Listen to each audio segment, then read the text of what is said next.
Hi, Gaon.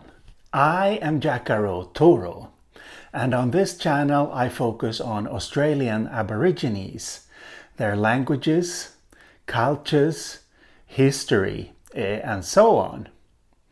And in my previous Australia Before the British video, I started to look at an article by Antoinette Schapper, an article in which she lists loanwords in the languages of Arnhem Land here in northernmost Australia, loanwords that have come in from Austronesian languages spoken further to the north, northwest, northeast, and also north in general.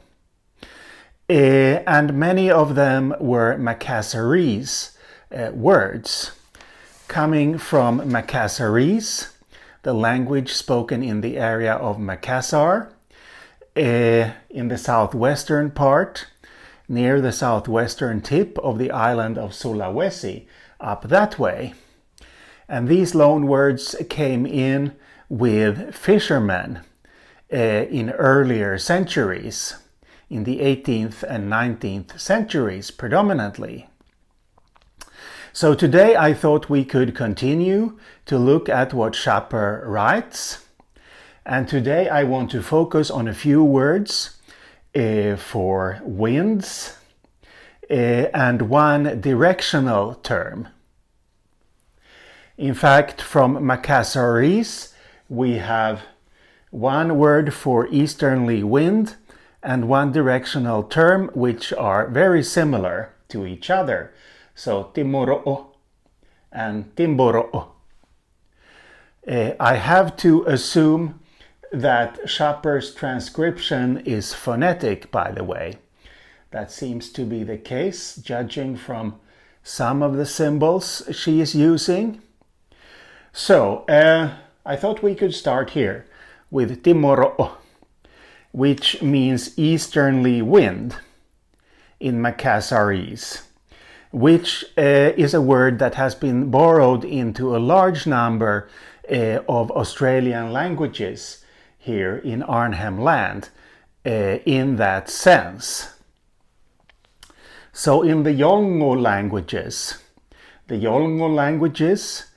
being a subgroup of the Pama-Nyungan language family, and they are spoken in the northeasternmost corner here of Arnhem Land.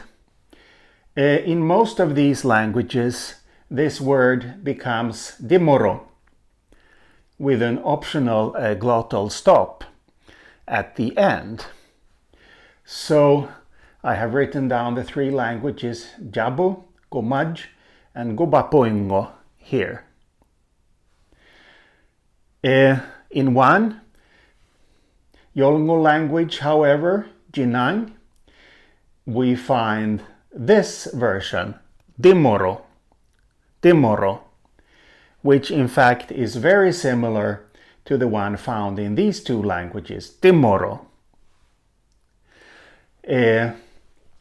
These two languages belong to the Iwaijan language family, a small family of languages, and the languages are spoken just west of the Yolngu languages here in Arnhem Land.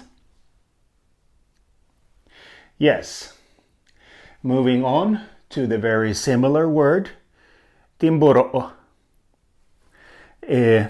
This means anticlockwise movement, originally along the coast of South Sulawesi. And Schapper finds that it has been borrowed into three different languages, meaning northeast wind in these languages, because northeast wind would facilitate sailing in an anti-clockwise direction around the coasts of the Gulf of Carpentaria here.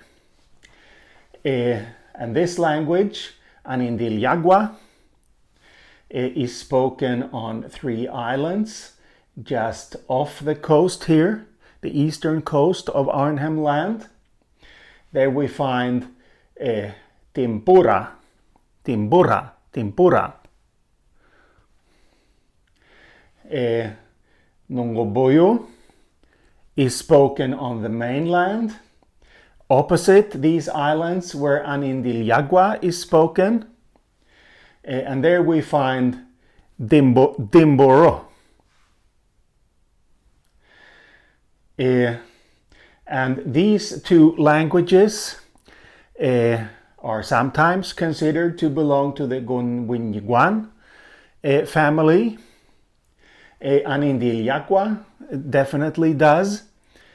But it's very much debated whether Nungoboyo should also be included.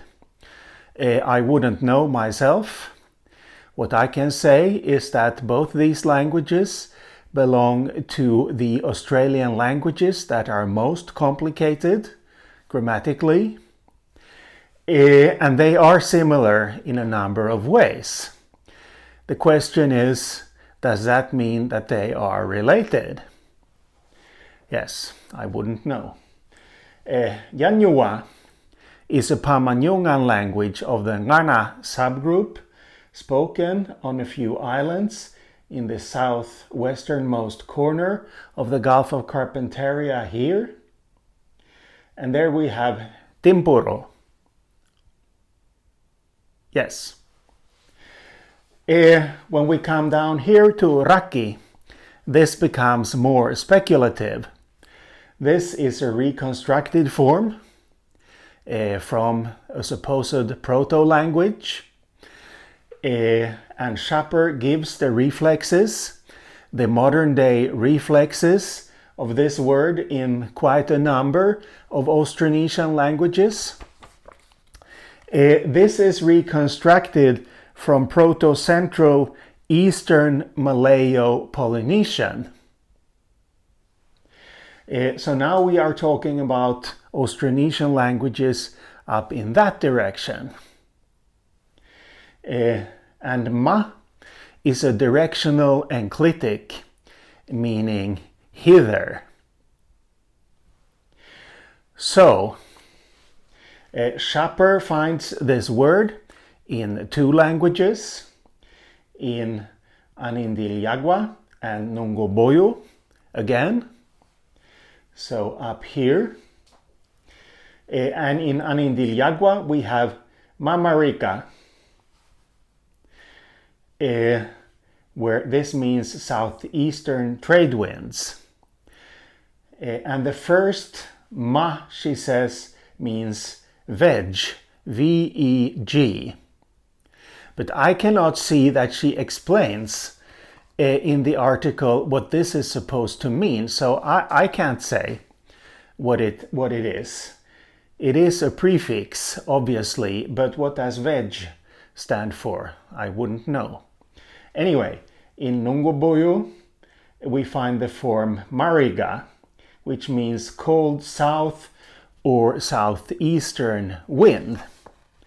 And this is probably no coincidence that wind from the northeast becomes southeastern wind in these two Australian languages, if this word has indeed been borrowed from an Oceanic Austronesian language, which is what Schapper suggests. Why is it not a coincidence? Well, if these are loanwords, it means that speakers of Austronesian languages, Oceanic languages, moved in this direction through the Torres Strait here, between Australia and Papua, into the Gulf of Carpentaria, with the southeast trade winds that blow consistently from May through to September. So this has come from an Oceanic Austronesian language, Schapper suggests. And these languages are spoken just east, of the island of Papua. On the islands just east, of Papua, and then further east out into Micronesia and Polynesia. But more uncertain in this case and more speculative. Anyway, this will be all for today, but I will see you later.